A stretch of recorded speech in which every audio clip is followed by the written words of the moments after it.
Hello students, welcome to the PNT coaching classes learn easily and smartly. तो आज हम पढ़ने वाले एक टॉपिक जिसका नाम है रेनबो। रेनबो को हम हिंदी में बोलते हैं इंद्रधनुष। तो ये क्या है इसको इन डिटेल में समझेंगे। तो चलिए करते हैं स्टार्ट। तो बेसिकली स्टूडेंट्स, ये जो रेनबो है ये एक नेचुरल चीज है। ये हम इंसान नहीं कर सकते, ये नेचुरली भगवान के द्वारा सब रचाया हुआ है, किया हुआ है।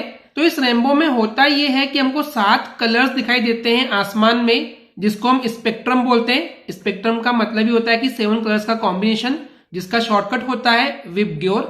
V for violet, I for indigo, B for blue, G for green, Y for yellow, O for orange, R for red.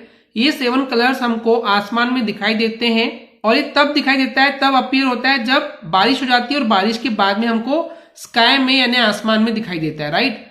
तो इस तरीके से जब बारिश के बाद में 7 कलर का स्पेक्ट्रम हमको दिखाई देता है आसमान में, इसी को हम बोलते हैं रेनबो। तो ये रेनबो जो है वो जनरली देखा जाता है सन के डायरेक्शन के अपोजिट, यानी कि अगर सन ईस्ट में है तो रेनबो हमको वेस्ट में दिखाई देगा, और अगर वेस्ट में है सन तो हमको ईस्ट में दिखाई देगा रेनबो। ये होता है कॉम्बिनेशन। तो अब बात आती है कि रेनबो बनता कैसे है। तो रेनबो जो है वो 3 फिनोमेना से मिलकर के बना होता है। अब ये 3 फिनोमेना मतलब 3 घटनाएं होती है, 3 इंसिडेंट्स होते हैं, 3 चीजें होती है, तब जाकर के हमको रेनबो दिखाई देता है। और वो 3 चीजें क्या होती है? पहला होता है रिफ्रैक्शन, उसके बाद डिस्पर्सन और उसके बाद होता है टोटल इंटरनल रिफ्लेक्शन। हालांकि ये तीनों ही कॉन्सेप्ट पे हमने आपको इन डिटेल में वीडियो बना के दिए स्टूडेंट्स, आई होप आपने वो देख लिए होंगे। तो चलिए रेनबो में किस तरीके से होता है इसको हम समझते हैं। तो ये जो आपको ब्लू कलर का जो दिख रहा है स्टूडेंट्स, ये जो है वो पानी की बूंद है। ओके, पानी की ड्रॉपलेट है, एक बूंद है। और यहाँ पे ये सन है, सन से एक व्हाइट लाइट यानी कि सूरज की किरण जो है, रे होती है, वो आ रही है। जनरली वो व्हाइट लाइट कंसीडर होती है। तो सन से व्हाइट लाइट आ रही है इस पानी के बूंद की तरफ। ओके, तो आपको दिख रहा है कि सन अगर इस डायरेक्शन में है तो उसके अपोजिट डायरेक्शन में ही हमको रेनबो दिखाई देगा। तो देखिए कैसे होता है।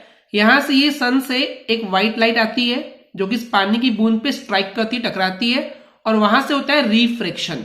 रिफ्रैक्शन कैसे हो रहा है कि इधर ये एयर मीडियम है। ओके, तो ये जो लाइट है वो एयर मीडियम से वाटर मीडियम के अंदर एंटर कर रही है, यानी कि मीडियम चेंज हो रहा है। तो इसी को हम बोलते हैं रिफ्रैक्शन, राइट। तो जैसे ही लाइट का रिफ्रैक्शन होता है, तो पहला इंसिडेंस क्या हो गया, ये पहला फिनोमेना क्या हो गया कि रिफ्रैक्शन हो रहा है। लाइट जो है वो एयर मीडियम से वाटर मीडियम में जा रही है। अब जैसे ही लाइट एंटर करती है इस पानी की बूंद के ड्रॉपलेट के अंदर, कि यहां पे होता है डिस्पर्सन। डिस्पर्सन में हमने आपको बताया था कि जो व्हाइट लाइट होती है वो प्रिज्म में जैसे ही एंटर करती है तो वो 7 कलर्स में विबग्योर में डिवाइड हो जाती है। वही चीज यहाँ पे हो रहा है। आप देख सकते हैं कि जो ये व्हाइट लाइट थी उससे हमको 7 कलर्स मिल रहे हैं विबग्योर के। ओके, तो ये दूसरा फिनोमेना हो गया कौन सा, डिस्पर्सन का। अब देखिए यहाँ पे जब 7 लाइट्स जो है ये अंदर ही पानी की बूंद के अंदर, एक डेंसर मीडियम है, जो वाटर है एक डेंसर मीडियम होता है। तो डेंसर मीडियम में यहाँ पे जो जैसे ही इस कॉर्नर पे ये 7 कलर्स स्ट्राइक करते, टकराते, तो यहां से होता है टोटल इंटरनल रिफ्लेक्शन। और इसके ऊपर में इन डिटेल में आपको ऑलरेडी एक्सप्लेन किया हुआ है। फिलहाल आप इतना समझिए कि टोटल इंटरनल रिफ्लेक्शन में होता ये है कि जो लाइट है से वो दूसरे मीडियम में नहीं जाकर के उसी मीडियम में रिफ्लेक्ट हो जाती है। इसको हम बोलते हैं टोटल इंटरनल रिफ्लेक्शन। तो ये हो गया तीसरा फिनोमेना। उसके बाद फिर से एक बार होता है रिफ्रैक्शन, यानी कि जो ये 7 कलर्स है वो इस पानी यानी कि वाटर मीडियम से एयर मीडियम की तरफ निकल जाती है। मीडियम चेंज हो गया यानी कि हो गया रिफ्रैक्शन।